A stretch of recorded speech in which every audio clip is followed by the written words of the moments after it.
सास हो तो आपके जैसी सासू माँ। बर्तन गिरने की आवाज़ से नेहा की आँख खुल गई। घड़ी देखी तो 8 बजे रहे थे। वह हड़बड़ा कर उठी। उफ, मम्मी जी ने कहा था कल सुबह जल्दी उठना, रसोई की रस्म करनी है, हलवा पूरी बनाना है। और मैं हूँ कि सोती ही रह गई। अब क्या होगा पता नहीं। मम्मी जी डैडी जी क्या सोचेंगे, कहीं मम्मी जी गुस्सा ना हो जाएं। हे भगवान, उसे रोना आ रहा था। ससुराल और सास नाम का हौवा उसे पूरी तरह डरा रहा था। कहा था दादी ने, ससुराल है, जरा संभल कर रहना, किसी को कुछ कहने का मौका ना देना, नहीं तो सारी उम्र ताने सुनने पड़ेंगे। सुबह सुबह उठ जाना, नहा धोकर साड़ी पहनकर तैयार हो जाना, अपने सास ससुर के पांव छूकर उनसे आशीर्वाद लेना। कोई भी ऐसा काम ना करना जिससे तुम्हें या तुम्हारे माँ पापा को कोई उल्टा सीधा बोले। नेहा के मन में एक के बाद एक दादी की बातें गूंजने लगी थी। किसी तरह वह भाग दौड़ी करके तैयार हुई। ऊंची नीची साड़ी बांधकर वह बाहर निकल ही रही थी कि आईने में अपना चेहरा देखकर वापस भागी। ना बिंदी ना सिंदूर, आदत नहीं थी तो सब लगाना भूल गई थी। ढूंढकर बिंदी का पत्ता निकाला, फिर सिंदूरदानी ढूंढने लगी।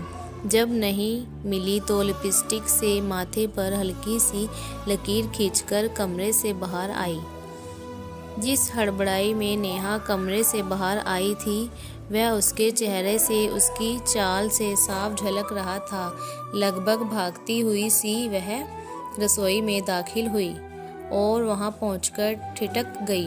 उसे इस तरह हड़बड़ाते हुए देखकर सासू माँ ने आश्चर्य से उसकी तरफ देखा, फिर ऊपर से नीचे तक उसे निहारकर धीरे से मुस्कुरा कर बोली, आओ बेटा, नींद आई ठीक से या नहीं? अचकंजा कर नेहा बोली, जी मम्मी जी, नींद तो आई मगर जरा देरी से आई, इसलिए सुबह जल्दी आँख नहीं खुली, सॉरी। बोलते हो उसकी आवाज़ से डर साफ झलक रहा था। सासू माँ बोली, कोई बात नहीं बेटा, नई जगह है, हो जाता है। नेहा हैरान होकर उसकी ओर देखने लगी, फिर बोली, मगर मम्मी जी वो हलवा पूरी। सास माँ ने प्यार से उसकी तरफ देखा और पास रखी हलवे की कढ़ाई उठाकर नेहा के सामने रख दी और शहद जैसे मीठे स्वर में बोली, हाँ बेटा, ये लो, इसे हाथ से छू दो। नेहा ने प्रश्न भरी निगाहों से उसकी ओर देखा।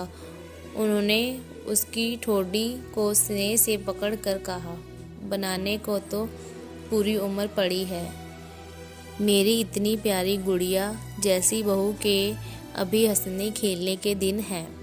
उसे मैं अभी से किचन का काम थोड़ी ना कराऊंगी। तुम बस अपनी प्यारी सी मीठी सी मुस्कान के साथ स्वर कर देना। आज की रस्म के लिए इतना ही काफ़ी है। सुनकर नेहा की आंखों में आंसू भर आए। वह अपने आप को रोक ना सकी और लपक कर उसके गले से लग गई। उसके रुद्र हुए गले से सिर्फ एक ही शब्द निकला, माँ। दोस्तों, आपको आज की यह कहानी कैसी लगी हमें कमेंट करके ज़रूर बताएं। ऐसी नई नई कहानियाँ सुनने के लिए हमारे रियल स्टोरी चैनल को सब्सक्राइबर करें। कहानी सुनने के लिए थैंक यू दोस्तों।